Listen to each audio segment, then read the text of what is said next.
De um lado, Paulinho, um menino hospitalizado depois de bater a cabeça em uma brincadeira. Do outro lado, 7 médicos acusados de participar de um crime. Um suposto esquema para retirar e vender órgãos para transplantes. Eles teriam feito isso com Paulinho ainda vivo. 3 destes 7 médicos foram condenados. Eles levaram ele para a cirurgia de retirada de órgãos ainda vivo. Anestesiaram e retiraram os órgãos. A luta do pai de Paulinho para levar os médicos à justiça se tornou um caso de repercussão internacional. Semanas atrás, os 3 médicos condenados tiveram a prisão preventiva decretada pela primeira vez.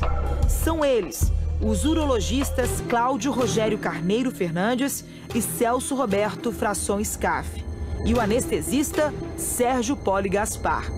Todos trabalhavam na Santa Casa de Poços de Caldas, Minas Gerais. O caso aconteceu há quase 14 anos. Paulinho, na época, tinha 10 e morava neste prédio com os pais. Ele brincava na área de lazer do edifício que fica no primeiro andar quando sofreu uma queda de menos de 10 metros. Paulinho estava com os amigos na piscina. Ao sair da água, ele se aproximou de uma grade de proteção e acabou caindo.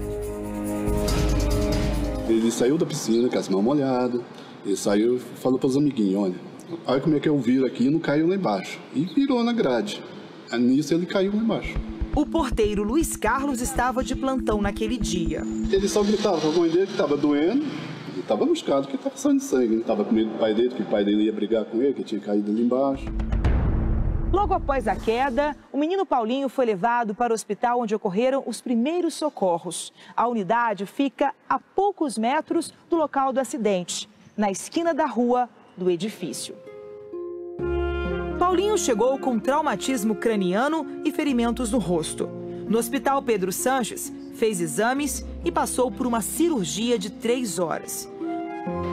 Depois foi transferido para a Santa Casa. 2 dias depois do acidente, Paulinho estava morto. A certidão de óbito aponta traumatismo crânioencefálico como causa da morte. Paulo Pavese, o pai do menino, desconfiou quando recebeu a fatura do primeiro hospital, o Pedro Sanches. O valor da conta chegou a quase R$12 mil. A partir daí, o pai começou a investigar e passou a acreditar que os órgãos de Paulinho tinham sido vendidos, como ele contou há alguns anos nessa entrevista. Eu desconfiei, foi feita uma investigação, foi feita uma auditoria pelo Ministério da Saúde. E nessa auditoria ficou claro que teve uma série de irregularidades. A investigação sobre a documentação médica da morte de Paulinho provou a existência de fraude nos documentos, falta de exames, datas alteradas. Existe a suspeita de alta dosagem de remédios. A declaração que permite a doação de órgãos foi assinada apenas pelo pai, e não pela mãe, pelo pai, como a lei exige. Ao longo do tempo, os promotores e a justiça passaram a concordar com a tese do pai de Paulinho. Segundo esse documento do Ministério Público, toda a equipe médica sabia que a criança estava viva no momento da retirada de seus órgãos. Os médicos continuaram exercendo a profissão e responderam ao processo em liberdade. O Domingo Espetacular conversou com o juiz do caso, Narciso Alvarenga. Ele também não tem dúvidas. Essa criança, quando ela foi operada, ela estava viva, incluindo declarações escritas dos próprios médicos. O médico cirurgião principal, urologista Celso Scaff, escreveu na folha do procedimento que a criança estava sem morte encefálica. Além disso, o médico anestesista, ele classificou o paciente em classificação ASA 5, ou seja, que estava vivo. E também aplicou, está escrito na ficha anestésica, que teria aplicado anestesia geral. Em todo o Brasil, existe uma fila única para os transplantes de órgãos. Não é possível furar a fila e nem pagar para receber um órgão antes dos outros. A sentença do juiz Narciso, porém, levanta a suspeita de uma rede de tráfico de órgãos que agiria nas cidades do sul de Minas. No texto, podemos ler que os órgãos foram distribuídos pela central clandestina MG Sul Transplantes, coordenada por um dos médicos processados. Os doutores Sérgio, Cláudio e Celso foram condenados por remoção ilegal de órgãos em paciente ainda vivo. As penas variam entre 14 e 18 anos. Eles ainda podem recorrer. Após a sentença, em fevereiro, Cláudio e Celso foram levados ao presídio de Poços de Caldas. Já Sérgio ficou foragido por mais de 30 dias.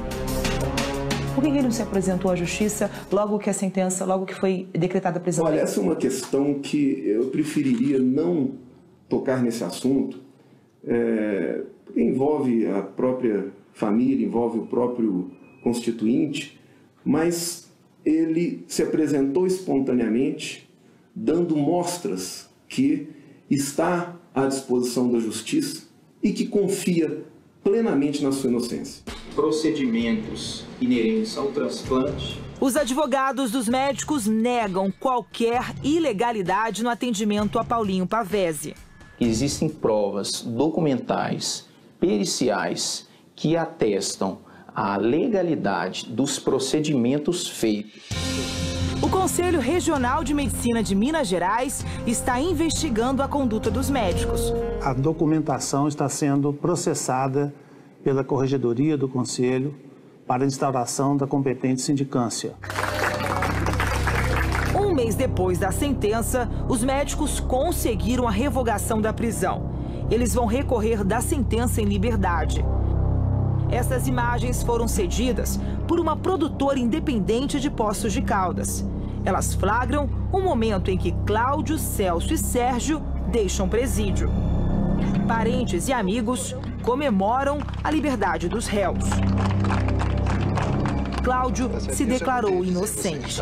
Eu sou inocente, como todas as pessoas que fizeram isso são inocentes. Se tudo isso que foi feito em transplante aqui é ilegal, então no Brasil inteiro é ilegal.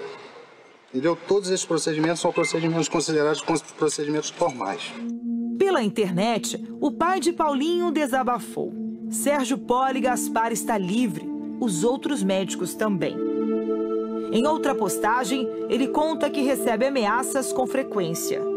Eu recebo ameaças, dizendo que no final eles serão inocentados e vão me processar e acabar com minha vida. Paulo Pavese está recluso e vive com medo fora do Brasil. Ele recebeu o benefício do asilo humanitário na Europa, como mostra o repórter André Tal. Por ser um cidadão europeu, Paulo Pavese pode morar e trabalhar em qualquer país da comunidade europeia. Desde 2012, ele vive aqui em Londres com a segunda esposa e a filha do novo casamento. Mas ainda com receio das ameaças que recebeu, ele evita expor muito a vida pessoal. Nossa equipe entrou em contato com Paulo por telefone. Ele conversou com a gente, mas não quis informar o próprio endereço e preferiu não dar entrevista. Acontece que uma pessoa perseguida vai sempre ter medo, né? Ela nunca vai viver sem medo. A advogada brasileira Vitória Nabas atua em Londres há mais de uma década e explica como funciona o asilo humanitário na Europa.